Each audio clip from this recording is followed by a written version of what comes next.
좀 이야기 들려드리는 식으로 해서 진행을 해볼게요. 근데 왜 발트 3국이라고 하면 이 나라만, 세 나라만 불리느냐? 왜 그런가 하면 이 나라가 소련에서 독립한 지가 얼마 안 되잖아요. 1991년에 독립을 했어요. 그렇죠?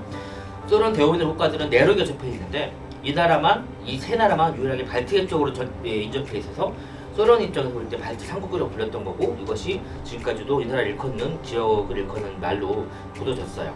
그러니까 면적이 아주 작다고 할 수는 없어요. 예를 들어서 벨기에나 덴마크 같은 경우에도 에스토니아보다 작다고 하니까 면적은 작진 않지만 인구가 상당히 적은 편이고, 그러다 보니까 인구 밀도도 상당히 낮은 편이죠. 에스토니아에 살고 있는 러시아인 중에 3분의 2가 살고 있고, 특히 국경지대에 살고 있는 국경지대는 인구의 90%가 러시아 사람들이에요. 에스토니아 같은 경우에는.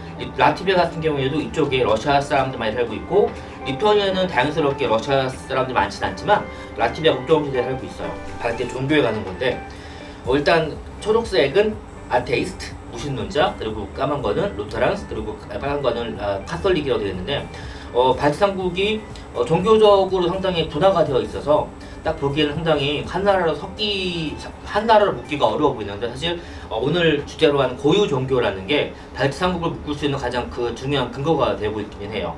라트비아와 리투아니아는 발트 민족이라고 해서 인도 유럽 어족권에 들어갔는데, 에스토니아는 아예 발트 유럽 어족이 아닌 피누구르라고 해서 전혀 다른 계통의 문화로 들어갔는데, 중요한 것은 에스토니아는 발트 3국이라고 하는 지리적인 지역에 속해 있지만 사실 인종적으로 봤을 때는, 또 문화적으로 봤을 때는 발트인이 아니고 피누구르족이다 라고 말씀드리고 싶고요. 그래서 라트비아는 무교, 독일 루터교, 러시아 정교회 나가고, 에스토니아도 마찬가지로 무교로 시작을 했는데, 어떤 지역에 어떤 신이 있고, 어떤 신이 어떤 기능을 했고, 어떤 운명을 나타나고 하는 그런 것들을, 물론 그거만 있지는 않지만 여러 주제 중에 하나가 바로 그거라는 거죠.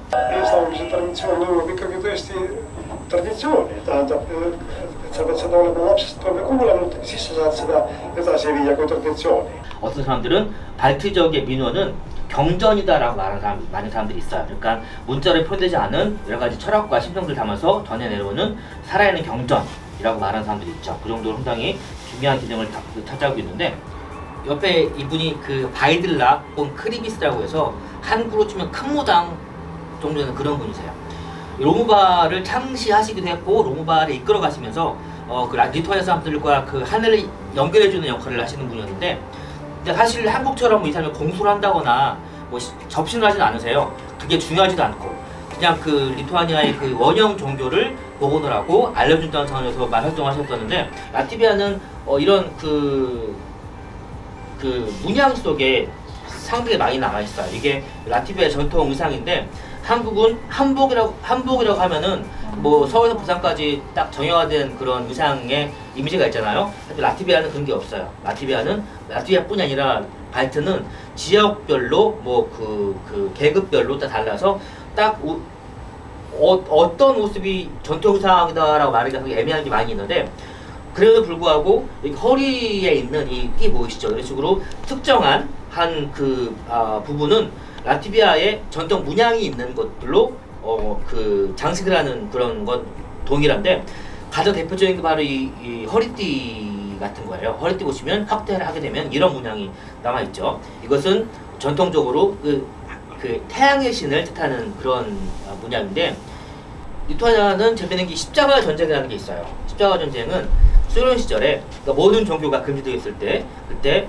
밤마다 이 십자가 언덕에 가서 사람들이 십자가를 세워두면, 또 낮에 소련군들이 와서 탱크로 다시 다 부수고, 다시 밤에 막 세우고 낮에 부수고 하는 그런 일이 계속 벌어졌었는데, 그러다 보니까 십자가라는 게 단지 종교적인 차원이 아니라 공산주의에 반대하는 그런 애국심과 민족 정신과 해서 많이 연관이 되게 됐죠. 그러면 저는 감사드리고요. 다음에 또 좋은 인연으로 뵙게 되기를 기대하겠습니다. 감사합니다.